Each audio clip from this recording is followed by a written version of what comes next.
Цагийн дарамт байдаггүй бол миний амьдрал үнэхээр гайхалтай байх байсан. Цаг хугацаа гэж юу вэ? Цаг хугацааг яаж зохицуулах вэ? Яг одоо юу болж байна? Үрд мөнхийг цаг хугацааг үг мэдэрч байна. Сэтгэл зогсоход цаг хугацаа зогсдог. Цаг хугацаа сэтгэлтэй нягт холбогдсон байдаг. Зовлонтой үед цаг хугацаа маш урт санагдаж, харин жаргалтай үед цаг хугацаа ниссэн өнгөрдөг. Цаг хугацааг давах нь бясалгал.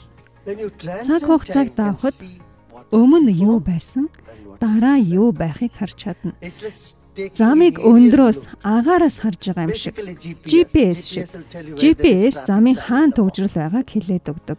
Тэгэхээр цаг хугацаа, орон зай хоорондоо холбоотой бөгөөд тэр хоёр сэтгэлтэй холбоотой. Орон зайгүй цаг хугацаа гэж байхгүй, цаг хугацаагүй орон зай оршихгүй.